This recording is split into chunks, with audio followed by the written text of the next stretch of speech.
एक गांव में अंजन नाम का एक सीमेंट कर्मचारी था। उसकी पत्नी शारदा की बीमारी के कारण मृत्यु हो गई थी। इस वजह से उसकी बेटी चांदनी को वो नजरअंदाज करने लगा था। वो दिन भर काम करता था, रात को पी के आकर उसकी पत्नी की याद में खोया रहता था। ये देखकर चांदनी को बहुत दुख होता था।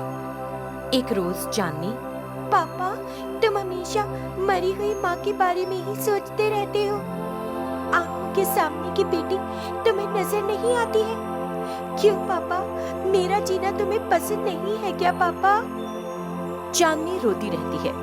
उसकी बात सुनकर अंजन कहता है, मेरी पत्नी मुझे छोड़कर चली गई। मैं किसके लिए जीऊं चांदनी बेटा? मैं हूँ ना तुम्हारे साथ पापा।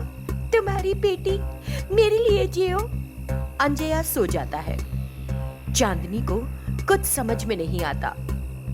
वो दीवार के पास चली जाती है, अपनी माँ की तस्वीर को देखती है और रोते हुए कहती है, क्यों माँ, तुम अकेली ही मर गई? मुझे भी साथ ले जाती। पापा दिन भर काम करते हैं, रात को पी के घर आते हैं। अब मुझे कौन देखेगा माँ? मेरा ख्याल कौन करेगा? वैसा कहकर जमीन पर सो जाती है।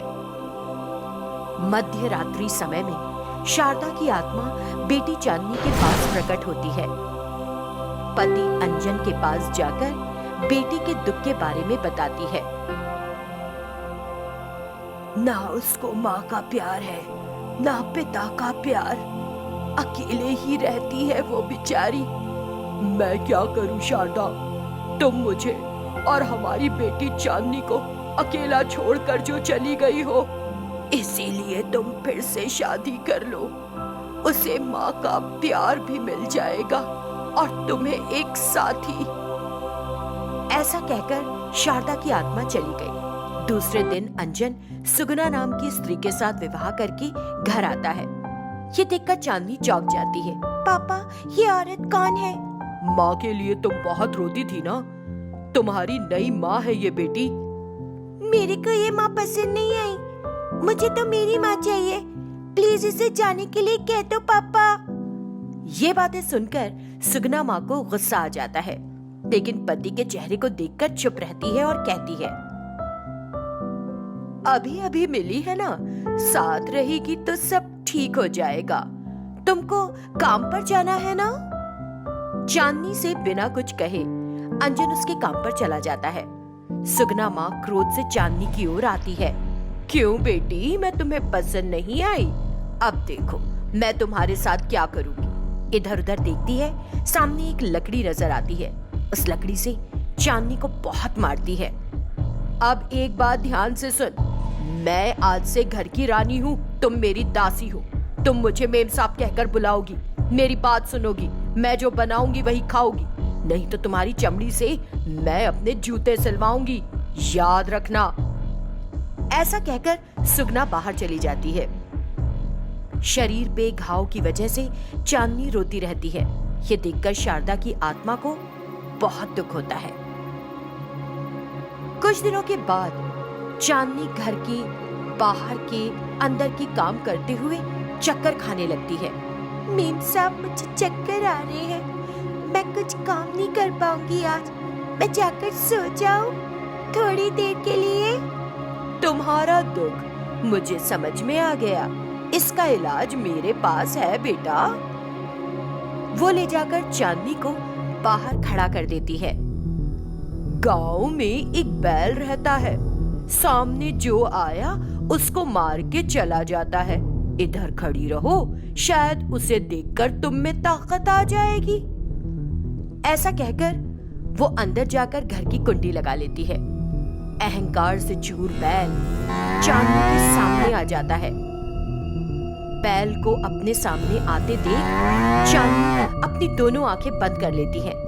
इससे पहले कि बैल आकर चांदनी को नुकसान पहुंचाए, शारदा की आत्मा आकर बैल के सिर पर हाथ रखती है।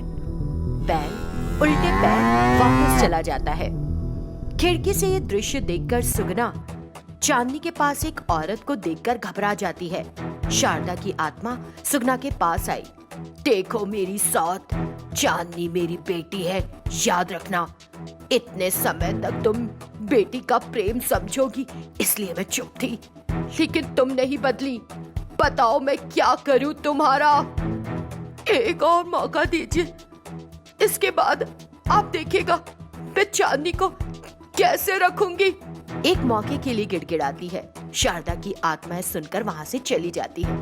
उस दिन से चांदनी बड़ी खुश रहने लगती है। जमालपुर गांव में रहता है सीनैया।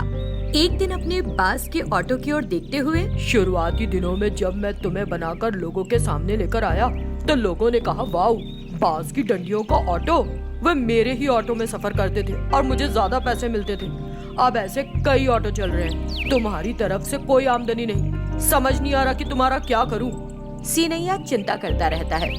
उसकी पत्नी सुरेखा वहां आती है और हम नहीं रख सकते अब इस ऑटो को, इसे यहाँ से हटा दो।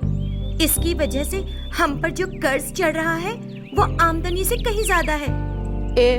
तुम बेवजह कुछ मत कहो, मैं अपने अच्छे दिन फिर से लौटा लाऊंगा। सुरेखा चुपचाप अंदर चली जाती है। सीनैया अपने बास के ऑटो पर खड़ा होता है और सोचता रहता है कि कैसे फिर से पैसा कमाया जाए। तभी वो ट्रेन के सायरन की आवाज सुनता है। सीनैया के दिमाग में तुरंत एक विचार आता है, वो है बैम्बू स्टिक ट्रेन। बिना समय बर्बाद किए वो जंगल में जाकर बांस की डंडियां काटकर घर ले आता है।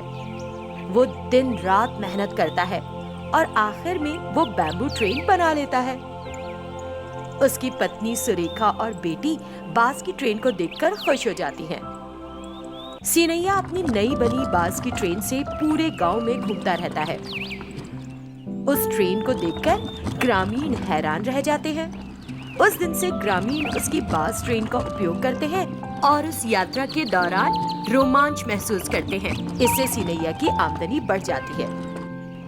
एक फणींद्र सीनैया की बांस ट्रेन के बारे में जानकर सीनैया के पास आता है।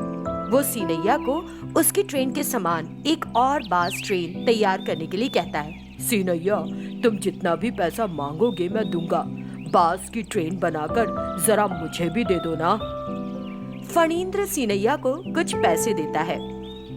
आप 3 दिन के बाद यहाँ वापस आना और अपनी ट्रेन ले जाना। उस आश्वासन के साथ फणींद्र वहाँ से चला गया। सीनैया अपनी पत्नी को बुलाता है और उसे पैसे देता है। सुरेखा पैसे पाकर खुश होती है। 2 दिनों के बाद सीनैया जंगल से बांस काटने के लिए गया और लकड़ी लेकर आया। फिर वो बांस ट्रेन तैयार करता है। जैसा उसने कहा था, फणींद्र तीसरे दिन वहाँ आता है और बांस की ट्रेन को ले जाता है। सीनैया द्वारा बनाई गई बांस ट्रेन की खबर आसपास के गांव में फैल जाती है। ये जानकर बहुत सारे लोग बांस ट्रेन बनाने के लिए सीनैया के पास पहुंचे।